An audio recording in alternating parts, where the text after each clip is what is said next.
Welcome to Q&A Wire. Good day. The topic is about Pascal's principle.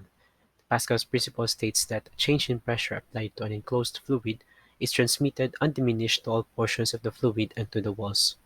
Suppose we exert a pressure or force at the left section of this column here, which is connected to another section which is at the right. At point 1, pressure that is felt there is equal to the ratio of the force and the area. And since, according to Pascal's principle, this pressure is undiminished and transmitted to all parts of the fluid, then at the same level at point 2 on the right section of the column, we must establish the same pressure as that in 1. So we say P1 is equal to P2. Suppose a certain load of 200 Newton is supported by a platform which area is 8 centimeters squared. And this is it exerts pressure as a result of this on the fluid, which in this case is mercury and has a density of 13,600 kilogram per meter cube. This load is at a height of h above section B, which is on the other end of the column. We wish to find the gauge pressure that is felt at point B.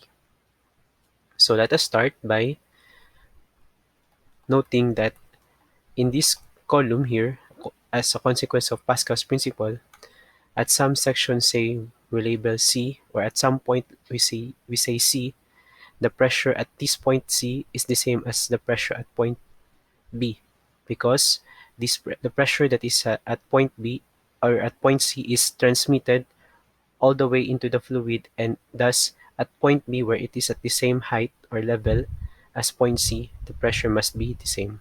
So we will establish the pressure at point C because we know that's also the gauge pressure at point B.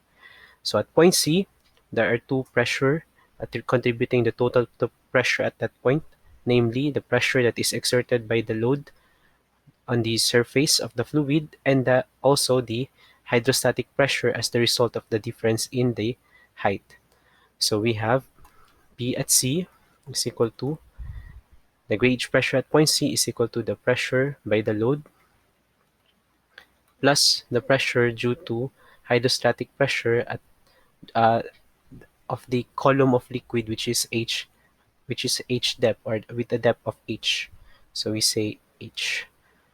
Now the pressure at the load, or pressure brought by the load, is equal to the force it exerts on the fluid over the area, and that force is equal to its own weight, which is 200 Newton. And the area, since we wish to express this in SI, then an SI unit, so we must convert centimeter squared to meter squared.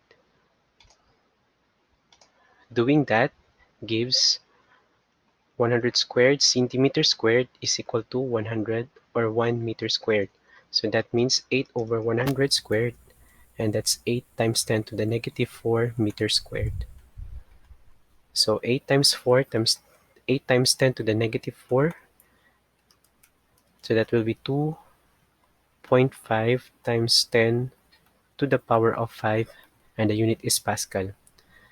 Now the height, or the pressure due to the h, or to the height of the certain column of mercury, or another way of saying it, the pressure at the point, or at the depth of h from the surface of the mercury column, can be solved as the product of the density, the acceleration due to gravity g, and the height. So the density is given to be 13,600. The acceleration due to gravity, as we know, is 9.1, or 9.8 rather, and h must be expressed in meter. So that's equal to 0.25 meter. So solving this one gives us a pressure in pascals as 3, or that's going to be 0.33 times 10 to the power of 5 Pascal. Therefore, we have the pressure at point C as equal to 2.8 times 10 to the power of 5 Pascal. And again, this also is the same pressure at point B since this much pressure is transmitted in the fluid as a consequence of Pascal's principle. So we say the gauge pressure at point B is equal to 2.8 times 10 to the power of 5 pascals. So I hope everything is clear.